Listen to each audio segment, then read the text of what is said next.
سلام بچه ها، من مهدی هستم از کانال مهدی ایکس مستر.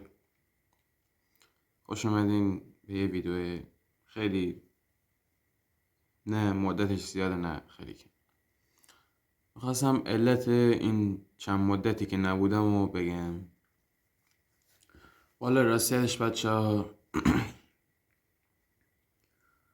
من مادر بزرگم جمعه 1 فوت کرد.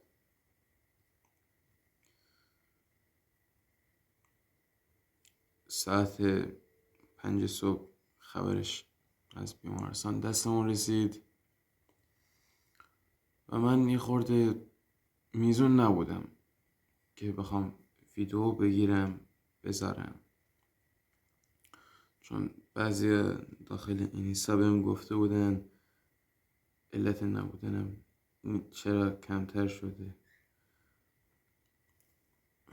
والا به خاطر همین بود. راستشو بدونین من حالا نمیخواستم بگم ولی میگم. من مادر بزرگم با خودمون زندگی میکرد. 3 ماه با خودمون زندگی کرد. یعنی این 3 ماهی که با ما زندگی کرد، 3 ماهی که با ما زندگی کرد، این 3 سال برای من گذشت.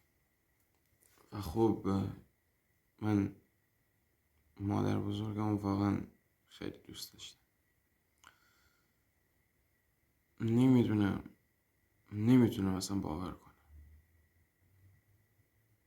اصلا میگم که اصلا حال درستی برای ویدیو گرفتن ندارم، چیزی روحیه‌شو ندارم.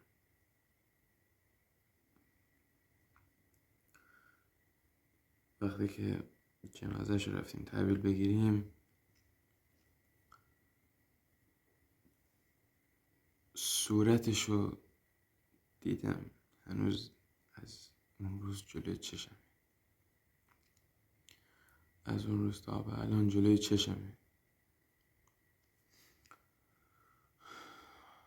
امیدوارم که برای هیچ کدومتون این اتفاق نیفته و هرگز مرگ عزیز رو نبینید. من چون واقعا از مرگ عزیزانم واقعا میترسم، ترس از این دارم. حالا گفتم که شاید برای بعضی مهم باشه بخوام بدونم.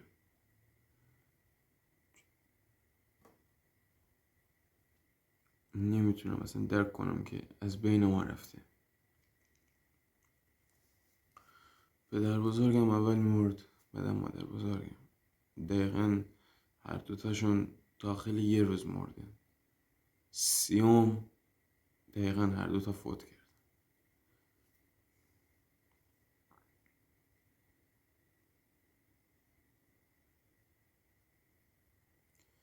اینکه بچه من اگه حالم میخورده بهتر بشه، میزوندر بشم، حتما براتون ویدیو میگیرم.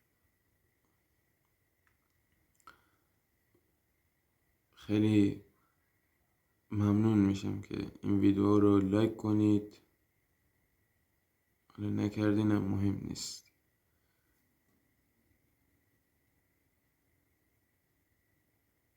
همین، چیز دیگه نیست.